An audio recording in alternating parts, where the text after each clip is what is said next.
আপনারা জানেন আমি 3টে বছর জেলখানার ভেতরে ছিলাম বিনা কারণে, কিছু জানি না। আলহামদুলিল্লাহ কয়েকদিন আগে আমার মামলা সব খারিজ হয়ে গেছে। যিনি জজ ছিলেন মামলার এই কপি হাতে নিয়ে বলছে আমি কি দেখে রায় দেব, এর ভেতরে কোনো তো মাল নেই, সব বাদ দিয়ে। উনি এতদিনও এই মামলা হাতে ছিল কিন্তু রায় দিতে পারেনি, খারিজ করে দিলাম এই কথা বলতে পারেনি, কারণ আমার হাত বাঁধা ছিল। বৈষম্য বিরোধী ছাত্র আন্দোলনে যে 9টা দফা আছে তার ভেতরে অন্যতম দফা এই যে আমরা এদেশে কারো হাত বাঁধা দেখতে চাই না, আমরা চাই সবার হাত খোলা থাকবে। আপনারা জানেন এদেশে 1628টা মানুষ দায়িত্ব পালন করে মেন ভাবে, এই যে এরকম চেয়ার 1628, কত এর ভেতরে 1627টা চেয়ারের হাত বাঁধা ছিল, শুধু যিনি হাজী সাহেবা ওনার হাতটা খোলা ছিল। যেহেতু হাত খোলা ছিল যখন যা মনে করতো তাই করতো, আর বাকি সে কাকু থেকে শুরু করে এই হাসাও মাহমুদ পর্যন্ত আর আমাদের কুষ্টিয়ার হানিফ সহ যারা এই দেশের চেয়ারে ছিল সব যাই বলেন সব চাপার উপর। এইটাই বাস্তবতা, আপনি মন খারাপ করেন আর মন ভালো করেন, এইটাই বাস্তবতা ছিল। ওনাদের সবার হাত বাঁধা ছিল, কি ছিল? যেহেতু এখন হাত সবার খোলা হয়ে গেছে, আমরা চাই কিয়ামতের আগে দেশে যেন কারো হাত আর বাঁধা না থাকে। যারা যেখানে দায়িত্ব পালন করবে হাত খোলা অবস্থায় শহীদ আবু সাইদের মতো যেন হাত মেলে দিতে পারে ইনশাআল্লাহ। দল মত জাতি বর্ণ ধর্ম নির্বিশেষে এই অনুষ্ঠানটা আজকে শুধু বাংলাদেশ জামাত ইসলামী আর ছাত্র শিবিরের সবার জন্য। হাদা বায়ানুল লিন্নাস হুদাল লিন্নাস, কোরআনে কারীম যেমন সবার জন্য, আজকের এই আলোচনাও হবে সবার জন্য। গত কয়েকদিন আগে দিনাজপুর শহরে 10 জন মানুষ মুসলমান হয়েছে এক স্টেজে আমার কাছে। কোরআনে কারীমের আলোচনা তাদের কাছে ভালো লেগেছে, তারা পছন্দ করেছে, আর আল্লাহ পাক হেদায়েত দিয়েছে। আমরা যেন ওই রকম নিয়ত নিয়ে শুনি যে আমরা যেন হেদায়েত যা পেয়েছি আরো উপরে যেতে পারি নাকি? আমার মতো আপনার মতো কোরআনে কারীম শুনেছিল আব্দুল্লাহ বিন উবাই, কিন্তু হেদায়েত পায়নি, বলেন না কেন? তারও আমার মতো দাড়ি ছিল, জুব্বা ছিল, পাগড়ি ছিল, হাতে তসবিহ ছিল, নবীর পেছনে নামাজ পড়তো। আপনি নামাজ পড়েন হয়তো বায়তুল শরফে, সে নামাজ পড়তো কাবা শরীফে আর মসজিদে নববীতে। সে নবীদের সাথে ইফতারি করতো রোজাকে অবস্থায়। কোথায় পৌঁছিয়েছিল বলেন তো? হেদায়েত পায়নি। মারা যাওয়ার পরে তার জানাজার নামাজ পর্যন্ত রাসূলুল্লাহকে আল্লাহ পড়তে দেয়নি। মসজিদে নববীতে নবীজি বসা 22 জন সাহাবী নিয়ে, কতজন? একটা ছোট্ট বাচ্চা আসলেন, ডাক দিয়ে বলেন, হে রাসূল, আমার বাবা মারা গেছে, আপনাকে 2টা কথা জানাতে বলেছে আমার বাবা। 1 নম্বরে আপনার জুব্বা খুলে দেবেন আমার বাবার জন্য, আমি কাফনের কাপড় বানাবো। 2 নম্বরে আপনি আমার বাবার জানাজা পড়ে তাকে কবরে রাখবেন। নবীজি বললেন ঠিক আছে চলো। 21 জন দাঁড়িয়ে গেছে, 1 জন বসে আছে, হযরত ওমর রাদিয়াল্লাহু তাআলা আনহু। উনি নবীজির জামা টেনে ধরলেন। খুব খেয়াল করে শুনবেন, বাস্তবতার সাথে এই 1500 বছর পরেও মিলে যাবে ইনশাআল্লাহ। নবীজি ডাক দিয়ে বলেন, ওমর জামা ছেড়ে দাও। হযরত ওমর বলেন, ইয়া রাসূলুল্লাহ, যে লোকটার জানাজার নামাজ পড়ার জন্য আপনি দাঁড়িয়ে গেলেন, জায়গায় জুব্বা খুলে দেবেন বলে আপনি ইচ্ছা করেছেন, আপনি জানেন না এই লোকটা আপনার পেছন থেকে 300 মানুষ নিয়ে উহুদের ময়দান থেকে ভেগে গিয়েছিল। আপনি শিশুর মতো ক্রন্দন করেছিলেন ওই দিন, আপনি দয়া করে জামা দেবেন না। নবীজি বললেন, ওমর জামা ছেড়ে দাও, আল্লাহ আমাকে এখনো নিষেধ করে নাই তার জানাজা পড়তে। বদরের ময়দানে যে 14 জন মানুষকে আটক করা অবস্থায় বন্দিশালায় বন্দী করে রাখা হয়েছিল। তাদের ভেতরে আমার চাচা হযরত আব্বাস ছিল। তাকে এত টাইট করে বেঁধে রাখা হয়েছিল। রাতের বেলা বন্দীদেরকে আমি দেখতে গেলাম, যে দেখি আমার চাচা কাতরাচ্ছে। তুমি আমার ডান দিকে ছিলে, আব্দুল্লাহ বিন উবাই যে মারা গেছে ও আমার পেছনে ছিল বাম দিকে। আমার চাচা আর এই অবস্থা দেখে নিজের জামা ওই দিন খুলে আমার হাতে দিয়েছিল, হে রাসূল এটা আপনার চাচাকে দেন। যেহেতু দুনিয়াতে আমার চাচার একটা উপকার করেছে লোকটা, কিয়ামতের ময়দানে হয়তো এ দাবি তুলতে পারে, এই জন্য আমার জামা দিয়ে ওরে আমি শোধ করে দিলাম। ওর কাছে আমি কোনো ঋণ থাকলাম না, দেন জামা দিয়ে দেন। 22 জনের 21 জন সহ তার সন্তান ওই যে আব্দুল্লাহ, তাকে সহ যাচ্ছেন। বিশ্বনবী জানাজার নামাজ পড়ানোর জন্য কাতার সোজা করে দাঁড়িয়েও গেছেন। শুরু করবেন জানাজা, হঠাৎ জিবরাইল এসে বলেন, হে নবী দাঁড়ান। ইস্তাগফির লাহুম আও লা তাস্তাগফির লাহুম ইন তাস্তাগফির লাহুম 70 মাররাতান ফালান ইয়াগফিরাল্লাহু লাহুম ইলা আখির আয়াত। সূরা তাওবা 10 নম্বর পারা 19 নম্বর পৃষ্ঠার প্রথম নম্বর লাইনের 84 নম্বর আয়াত। এটা 80 নম্বর আয়াত।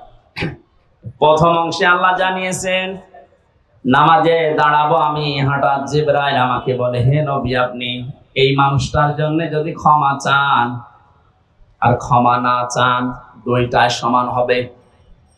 এমনকি এর জন্য যদি 70 বারও ক্ষমা চান আল্লাহ মাফ করবে না। তাফসীরে হাক্কানি মুফাসসির লিখেছেন আল্লাহ পাক বলেন 70 মাররাতান পর্যন্ত বলার পরে জিবরাইল থেমে গেছে, কথা বলে না। নবীজি বলেন আমি মনে মনে ভাবছিলাম 70 বার ক্ষমা চাইলে যদি আল্লাহ ক্ষমা না করে, এই লোকটার জন্য আমি 71 বার ক্ষমা চাবো। কতবার? আল্লাহ তো 71 বারের কথা এখানে দেয়নি, 70 বারের কথা দিয়েছেন।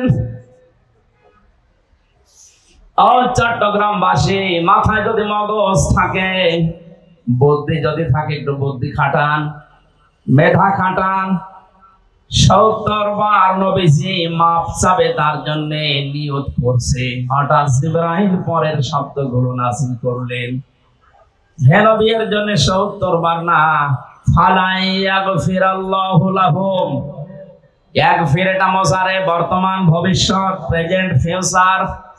মজারের আগে লান আসলে অর্থ হয় কখনোই হবে না।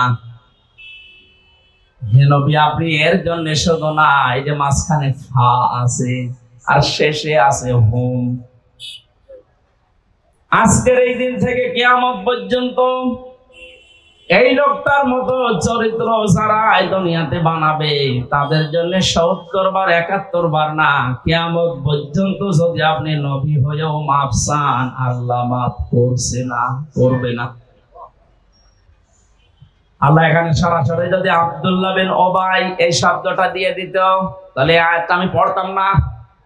যেহেতু হোম দিয়েছেন, এটা জমির বহুবচন, এই হোমের ভেতরে উবাই যেমন আছে, কিয়ামত পর্যন্ত ওর চরিত্র দুনিয়ায় যারা ধারণ করবে তারাও আছে। তাহলে সে নামাজ পড়েছিল, রোজা রেখেছিল, রাসূলের পেছনে নামাজ পড়তো, রোজা রাখতো, ইফতারি করতো, তার দাড়ি জুব্বা পাগড়ি তসবিহ, দস্তরখানা বিছিয়ে খাবার খাওয়া, খাবারের পরে মিষ্টি খাওয়া, মেসাক করা। ও পুরা জীবন আমি পড়ে দেখেছি একটা চুল কিচ্ছু কম পাইনি। তাহলে একটা বিষয় ওর বিরোধিতা ছিল, দিন এই জমিনে কায়েম হোক, এটা চাইতো না। আমার মনে হয় এখন যদি কোরআনের আয়াত নাযিল হওয়ার সিস্টেম থাকতো, যেহেতু হোম শব্দটা আছে বাংলাদেশে, বহু মানুষের নামের আগে পরে আল্লাহ আয়াত নাযিল করে দুনিয়ায় পাঠিয়ে দিতেন। আদম আলাইহিস সালামের জামানায় কোরবানির সিস্টেম ছিল, চাটিয়াল ময়দানে মানুষেরা কোরবানি রেখে আসতো। আকাশ থেকে আগুনের ঝলক এসে পুড়িয়ে ফেলতো। যারটা হালাল টাকা ওটা পুড়ে যেত, আর যারটা টাকা হারাম এই দরবেশের মতো এ তো পুরাটাই হারাম। ৩৬,০০০ কোটি টাকার মালিক লোকটা ঋণ করেছে। আপনি চিন্তা করেন তো, ও যদি ১০০ বার দুনিয়ায় হায়াত পায় এর ঋণ সব দিতে পারবে? আমরা অনেকেই বলি সাদগায়ে জারিয়া, যে মাওলানা বলছিল সাদগায়ে জারিয়ার নাম শুনলে বুক ভরে যায়। আরে ভাই, সাদগায়ে জারিয়া যেমন আছে গোনায়ে জারিয়াও আছে। গোনায়ে জারিয়া নেই? লোকটা কত মানুষের টাকা আত্মসাৎ করেছে বলেন এবার। যতদিন পর্যন্ত এই বাংলাদেশ থাকবে ও হয়তো মারা যাবে, আর ৫-৭ বছর ১০ বছর পর যত মানুষের টাকা মেরে খেয়েছে আত্মসাৎ করেছে তাদের সন্তানাদি আসবে, তারপরে তার সন্তান পরবর্তী প্রজন্ম আসবে, ওর নাম শুনলে গালি দেবে হারামি দরবেশ। হারামি ওর দাড়ি কাটার দিনই আমি বুঝে ফেলেছি। শুধু না, আমার তো মনে হয় ওই দলে যারা আছে আপনি তাকান, এদের যে দাড়ি, এদের যে টুপি, এদের যা, এগুলো সব মেকি মানুষ দেখানো ছাড়া কিচ্ছু না। এটা একটা মানুষ এত সুন্দর সাদা দাড়ি কেটে ফেলতে পারে? ওর যা চেহারা চরক হয়েছিল ওর বউ পর্যন্ত মনে হয় চেনা সম্ভব না।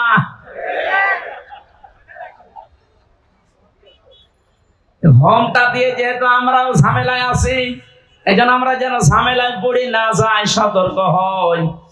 এই বাংলাদেশে যারা দিন কায়েম করতে চায় না, যারা বাধা দেয় তারা কাফের, আর যারা সাপোর্ট করে না তারা মুনাফিক। আব্দুল্লাহ বিন উবাই সরাসরি দিন কায়েমে ছিল না, ও বাধা দেয়নি, কিন্তু সরাসরি সাহায্য না করে এটা যেন কায়েম হতে না পারে তাদেরকেও সাপোর্ট করত। এর সাথে এবার আপনি জীবন মিলাবেন। দিন কায়েম নিজে করেন না, এই জমিনে দিন কায়েম হোক আল্লাহর দিন, এটা আপনি চান না, চেষ্টা নেই।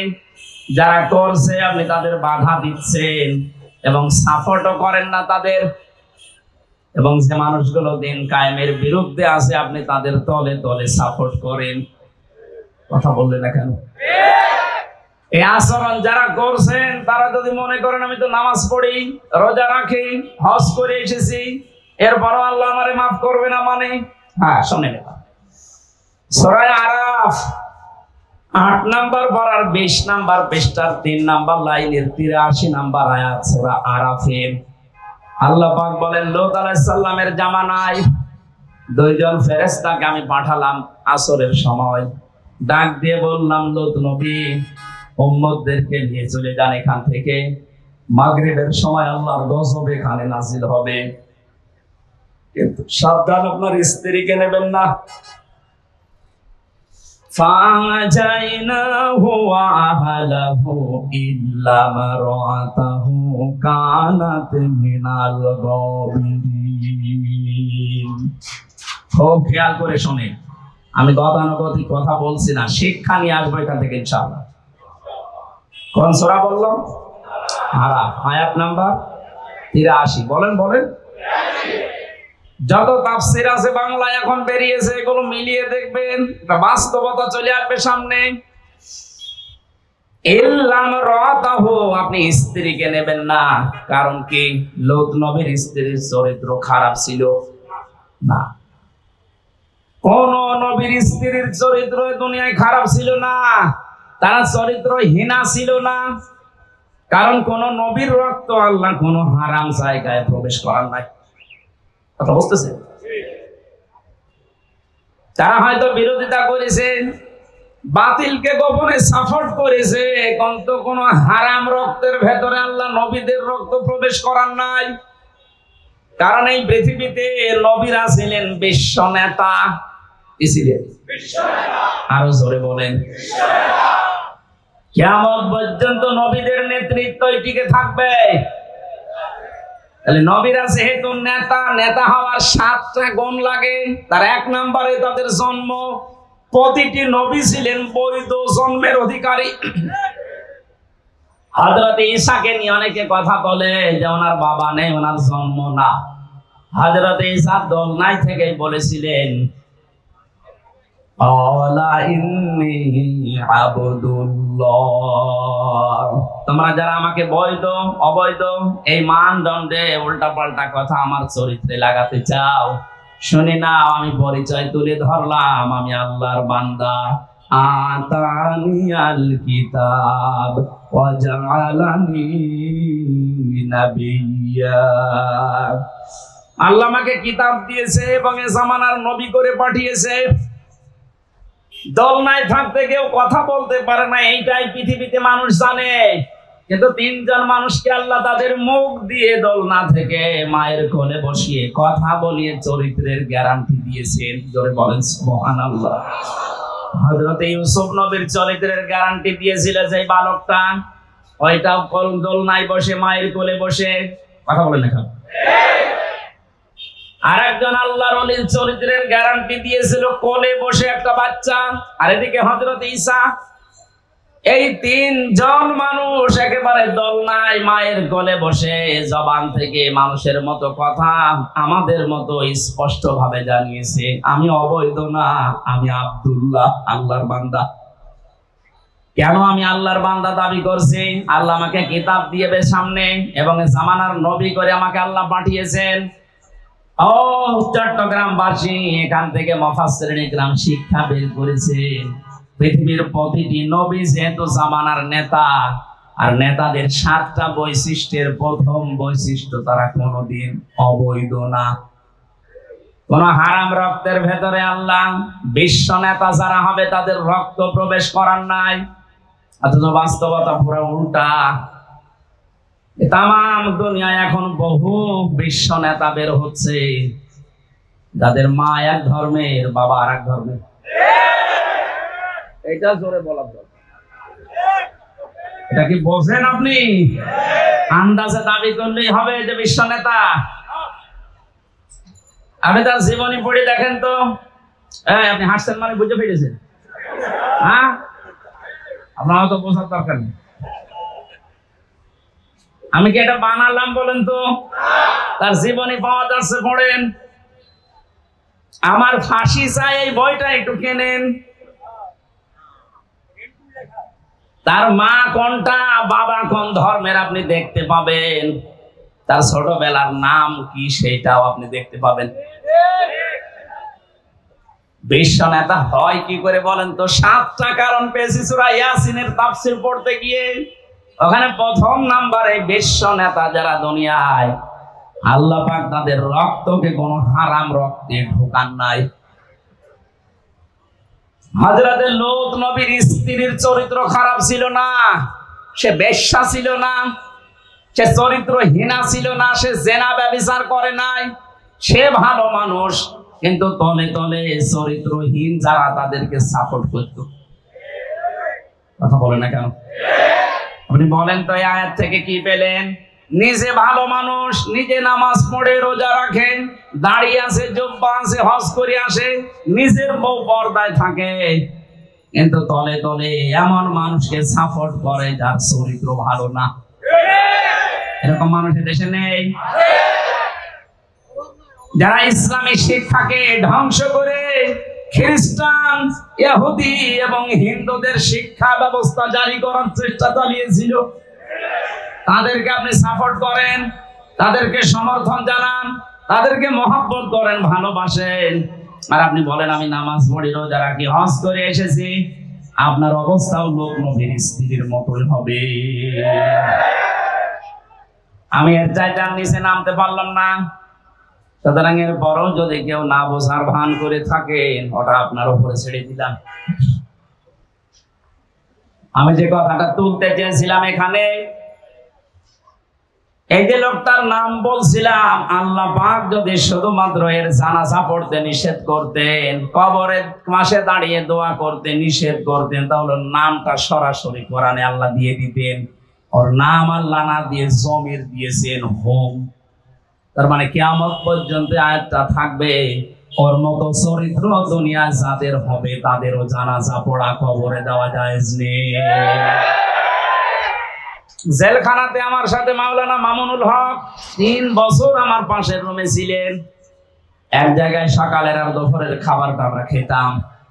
মাঝে মাঝে আমারে বলতো, হামজা বাইরে যদি যেতে পারি জীবনে কোনোদিন কাফেরদের জানাজা পড়াবো না। বলতাম, ভাই আপনি কাফের পাচ্ছেন কোথায়? কাফের নেই মানে? আমরা এখানে অনেকেই যারা বসে আছি, অজু করলে অজু ভেঙে যায় 7টা কারণে, এটা অনেকে জানেন না? নামাজ পড়লে নামাজ ভেঙে যায়, নষ্ট হয়ে যায় 19টা কারণে, এটা জানেন তো? আমাদের যে ঈমান এনেছি, ঈমান যে ভেঙে যায় 10টা কারণে, আমার মনে হয় অনেক মানুষ জানেই না। ঈমান ভেঙে যায় কোন কারণে? এই পৃথিবীতে কাউকে যদি কেউ আল্লাহর ঊর্ধ্বে মনে করে, তার ঈমান ভেঙে যায়।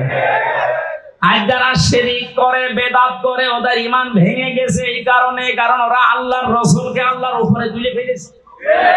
হ্যাঁ, কথা বলেন না কেন? যেখানে যার স্থান আপনি ওই জায়গায় রাখবেন।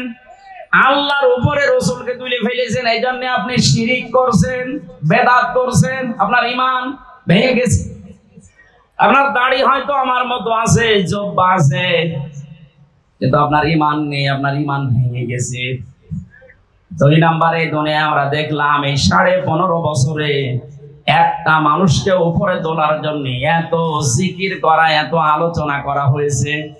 আমার মনে হয় এত জিকির যদি আল্লাহর আমরা করতে পারতাম, আমরা আল্লাহর ওলি হয়ে যেতাম। কি হলো বলেন তো? 15.5 বছরে আল্লাহ বলেছিলেন কালিমাতুল্লাহি হিয়াল উলিয়া, আমার কালেমা থাকবে সবার উপরে। অথচ এই 15.5 বছরে দেখলাম না, আল্লাহু আকবার নেই, লা ইলাহা ইল্লাল্লাহ নেই, উপরে আছে অন্যজন। আল্লাহ এত বেশি রাগান্বিত হয়েছিলেন, সমলে ধ্বংস করে দিয়েছেন। এখন প্রধান উপদেষ্টার পেছনে লেখা দেখেছেন, মাথার উপরে লা ইলাহা ইল্লাল্লাহ মুহাম্মাদুর রাসূলুল্লাহ। আমরা এইটাই চাই। শুধু এইটা না, বাংলাদেশের যে সমস্ত বিশ্ববিদ্যালয় থেকে মনোগ্রামে ইকরা বিসমি রাব্বিকাল্লাযী খালাক, ইন্নাদ-দীনা ইনদাল্লাহিল ইসলাম, এগুলো বাদ দেওয়া হয়েছে। আমরা চাই এগুলো আবার পুনরায় ওখানে সংযোজন করা হোক। হ্যাঁ, দাবি করেন না? এটা কি দুনিয়ার কোন মানুষের দাবি? কেন মানুষের দাবি না? বিশ্বনবী যেই দিন নবুয়ত পাবেন, ওই দিন তাকে জিবরাইল এসে বলেছিলেন ইকরা, তিনি বললেন আমি পড়তে পারি না। দ্বিতীয়বার যখন বললেন ইকরা, বলেন না মা আনা বিকারি, আমি জানি না পড়তে।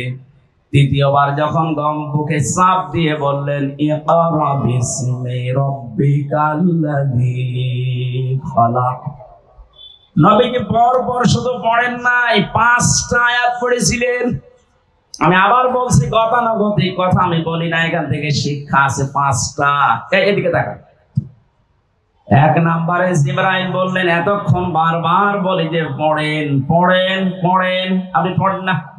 এখন যে একেবারে 5টা আয়াত পড়লেন আমার সাথে, নবীজি বলেছিলেন যে এতক্ষণ তো আপনি আমাকে বলেননি যে রবের নামে পড়া লাগবে, আপনি শুধু বলেছেন ইকরা, পড়ো। কি পড়বো? যখনই বলেছেন বিসমি রাব্বিকা, রবের নামে, আমি আর দেরি করি নাই। এটা শুধু আজকে না, কিয়ামত পর্যন্ত আমার উম্মত যারা দুনিয়ায় আসবে তাদের জন্য এইটাই শিক্ষা, তারা যেন রব বাদ দিয়ে কারো নামে না পড়ে। অথচ এটা পুরা উল্টিয়ে ফেলেছিল ওরা, আল্লাহর নামে পড়াশোনা বাদ দিয়ে বাবার নামে আরম্ভ করেছিল। সুনামগঞ্জের সাল্লায় এক মাদ্রাসায় ইসলাম শিক্ষা পড়াচ্ছে এক হিন্দু। কোথায় পৌঁছিয়েছিল শিক্ষা আপনি টের পেয়েছেন? আর এগুলোর জন্য দায়ী চট্টগ্রামের এই ছেলেটা।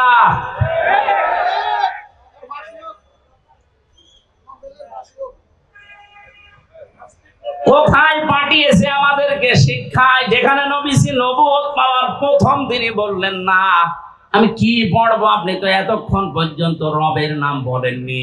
রবের নাম বলার সঙ্গে সঙ্গে আমি পড়েছি। সুতরাং আমার উম্মতেরা যেন এটা কিয়ামত পর্যন্ত মনে রাখে যে রব ছাড়া পড়া জায়েজ নেই। রব বাদ দিয়ে যদি পড়া হয় ওটা পড়া হবে ঠিক, কিন্তু পড়ায় মানুষ হবে না। আমি এই যে চোখে দেখেছি, বিশ্ববিদ্যালয় থেকে অনার্স মাস্টার শেষ করে বের হয়ে যাবে কয়েকদিন পর, শিক্ষক ক্লাস নিচ্ছে, জুতা দিয়ে পিটাচ্ছে ছাত্র, বলছে শালা করে মেরেই ফেলবো। শিক্ষক বলছে বাবা তুই আমারে মাফ কর, জীবনে আমি আর ক্লাস নেব না। বলে না, তোরে মেরে ফেলবো। এটা ছাত্র, এটা কি? আমি তোকে এইটাও দেখেছি, যারা বিস্মি রব্বিকাল্লাযী খালাক রবের নামে পড়া আরম্ভ করে, বয়স মাত্র 6.5-7 বছর, শিক্ষক অজু করছে, ছাত্র পায়ে পানি ঢেলে দিচ্ছে, ওইটাও তো ছাত্র। ওটা মাস্টার্স করছে, আর এটা কেবল শুরু করেছে ইকরা বিস্মি, এটাও ছাত্র। রবের নামে পড়া, রবের বাইরে পড়ার পার্থক্য দেখলেন। আহ্বান জানাবো এখন থেকে আপনার ছেলে হোক আর মেয়ে হোক, 3টা বছর অন্তত যেখানে রবের নামে পড়ানো হয় 3 বছর পড়াবেন। এরপর আপনি যেখানে দেবেন ইচ্ছা দেন, আমি নিষেধ করি না। 2টা গ্যারান্টি দিয়ে গেলাম, কোনোদিন এই ছেলে মেয়ে নেশা করবে না। কোনোদিন আপনার এই ছেলে মেয়ে আপনাকে বৃদ্ধাশ্রমে রেখে আসবে না। আর যারা রবের নামে বাদ দিয়ে বাইরের নামে পড়ে, তাকান তাদের চরিত্রের দিকে। শিক্ষক ধরে যারা পিটাতে পারে, ওরা বাবা মাকে পিটাবে 1 আর 2। বৃদ্ধ বয়সে তারাই আপনাকে বৃদ্ধাশ্রমে রেখে আসবে। এজন্য বহু চেষ্টা চালিয়েছিল বিভিন্ন কায়দা কৌশলে, পারে নাই। আর আমার যা মনে হচ্ছে এখন যে দৃশ্য আরম্ভ হয়েছে দেশে, কিয়ামতের আগে কেউ পারবেও না ইনশাআল্লাহ। তাহলে পড়া আরম্ভ করা লাগবে কার নামে? আরো জোরে বলেন। নবীজি ওখান থেকে বাড়িতে আসলেন, ডাক দিয়ে বললেন সাম্মিলুনি সাম্মিলুনি ইয়া খাদিজা, আমাকে ঢেকে দাও, আমি ভয় পেয়েছি হে খাদিজা। এখানে যদি মেয়েদের কানে আওয়াজ যায়, তাদেরকে বলছি সম্মানিত মা বোনেরা, আপনার তো আদর্শ হওয়া দরকার এই দুনিয়াতে 6 জন নারী, যেটা আল্লাহ রাসূলের ঘোষণা দেওয়া। এই পৃথিবীতে একজন মহিলাকে আল্লাহ নিজে সালাম দিয়েছেন, তিনি আমাদের মা হযরতে খাদিজাতুল কুবরা রাদিয়াল্লাহু তাআলা আনহা। কোন জায়গায় পৌঁছালে আল্লাহ নিজে সালাম দেয় বলেন তো? হযরতে খাদিজা বললেন আপনি ভয় পাবেন না। হাদিস শরীফ সাক্ষী, কিয়ামত পর্যন্ত দুনিয়াতে যত স্ত্রী আসবে, স্ত্রী লোকগুলো যদি তাদের স্বামীর পক্ষে এই 5টা কথা বলতে পারে, আমরা যারা স্বামী আছি তারা যেন বিশ্বাস করতে পারে আমরা সঠিক পথে আছি। 1 নম্বরে হযরতে খাদিজা বলেছিলেন কাল্লা, কখনো না, আল্লাহি মা ইখসিকাল্লাহু আবাদান, আল্লাহর কসম আল্লাহ আপনাকে কোনদিন অপমান অপদস্থ করতে পারে না।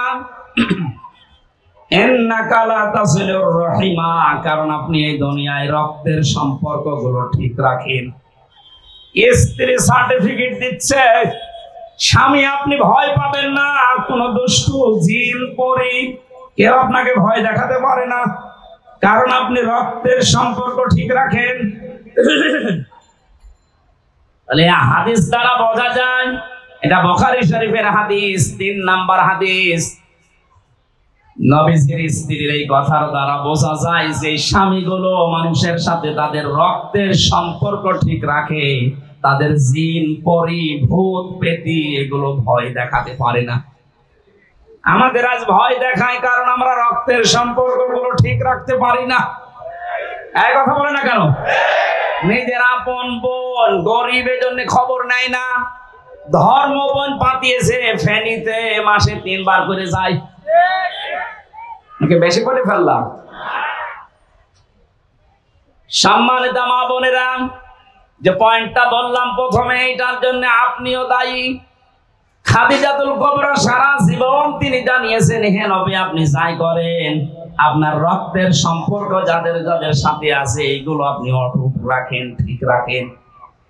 আমরা এমন বউ পেয়েছি রক্তের সম্পর্ক ঠিক রাখার জন্য তাকিদ দেওয়া দূরের কথা, আরো যেন নষ্ট হয় সেই কাজ করে।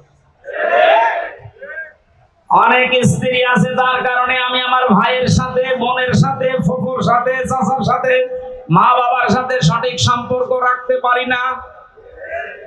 এরকম বউ দেশে নেই? কার বউ এরকম? হাত তোলেন তো। না, আন্দাজে বলবেন না ভাই। মেয়েদের উপর আন্দাজে দর দিচ্ছেন মানে? এরকম বউ তো চট্টগ্রামে থাকার কথা।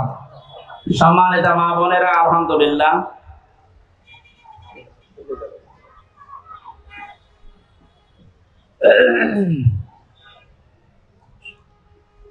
দুই নম্বরে হযরতে খাদিজাতুল কুবরা জানিয়েছিলেন, পৃথিবীর মহিলারা যদি চান যে আমার স্বামী বেশি দিন বেঁচে থাক, আমার স্বামীর ইজ্জত, সম্মান, টাকা পয়সা এগুলো আরো বেড়ে যাক, তবে তুমি সব সময় স্বামীকে তাকিদ দেবে যে স্বামী তুমি যাই করো অন্তত রক্তের সম্পর্কগুলো ঠিক রাখো।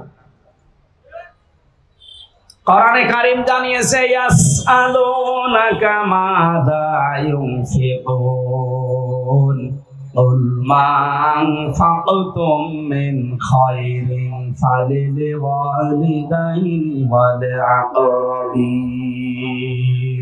লাকির আয়াত সূরা বাকারার ভেতরে আছে 2 নম্বর পারা 12 নম্বর পৃষ্ঠা 13 নম্বর লাইনের 215 নম্বর আয়াতের প্রথম অংশে আছে। এটা তাফসীরে ইবনে কাসির পাবেন। আল্লাহ পাক বলেন, নবী দুনিয়ার মানুষ যদি আপনাকে বলে যে টাকা পয়সা খরচ করব কোথায়, আমি এতদিন টাকা পয়সা উপায় করি না, এখন উপায় করা শিখেছি, এখন আমি ইনকাম করি, জীবনের প্রথম ইনকামের টাকা আমি কোথায় দিয়ে আসবো? কোন মাজারে, কোন কবরে, কোন দরগায়, কোন পীর সাহেবের দরবারে? আল্লাহ বলেন না, প্রথম পয়সা জীবনে উপায় করলেই খরচ করবা ভালো কাজে। কি কাজে? বলেন বলেন। এই ব্যাখ্যাটা যদি আমরা বাংলাদেশে যত পীর সাহেব আছে তাদের কাছে ছেড়ে দিতাম, তারা তাদের নিজের দরবারের দিকে টেনে ব্যাখ্যা করতো যে ভালো কাজ পাও না, এ দরবারে দিয়ে যাও, এটাই ভালো কাজ। কথা বলেন না কেন? যারা এদেশে ইসলামী আন্দোলন করে তাদেরকে যদি বলতেন যে ভালো কাজ, ওরা বলতো ভালো কাজ খুঁজে পাচ্ছেন না, মিছিল হবে এখন, এখানে দিয়ে যান। কথা বলছেন না কেন? পৃথিবীতে যারা জীবন চিল্লা দিয়ে বেড়াচ্ছে তাদেরকে যদি জিজ্ঞাসা করতেন যে ভালো কাজে খরচ করার কথা, যে ভালো কাজ কোনটা, তারা বলতো ভালো কাজ খুঁজে পান না। সকাল সন্ধ্যা যারা আল্লাহর দিকে মানুষকে ডাকে, 3 দিন 40 দিন জীবন চিল্লায় যারা চলে যাচ্ছে, এদেরকে দেন।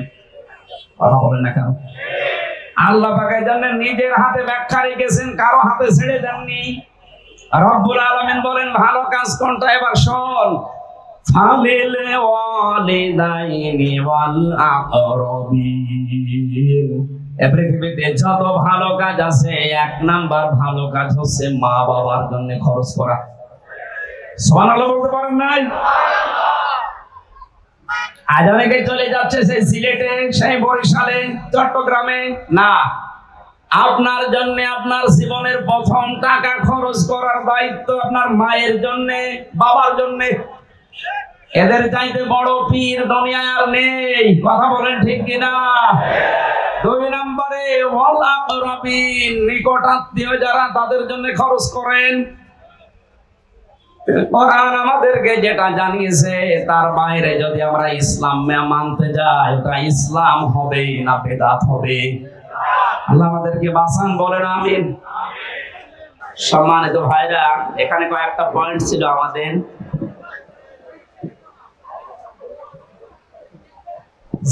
যে কাজ করে না সেই কাজের জন্য যদি কাউকে দোষী বানিয়ে শাস্তি দেওয়া হয়, কিয়ামতের দিন ওই লোকটা আল্লাহর মামলার আসামি হয়ে যাবে। এখানে 15.5 বছর আমরা জানি যারা সরকারি দলের বাইরে ছিলাম, সে যে দলেই থাকি কম বেশি আমরা জুলমের শিকার হয়েছিলাম।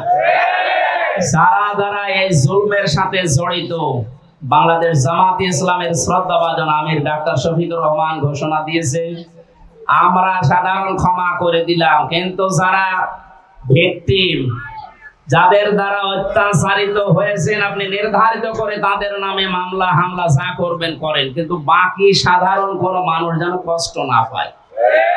এটা খুব গুরুত্বপূর্ণ একটা পয়েন্ট উনি দিয়েছেন আমাদের জন্য। আমরা যারা ইসলামী আন্দোলন করি, এদেশে ইসলাম কায়েম হোক, এটা আমরা যারা চাই, ওনার এই কথাকে মেনে নেওয়ার আহ্বান জানাচ্ছি। সাধারণ কোন মানুষ যেন আপনার দ্বারা নির্যাতনের শিকার না হয়।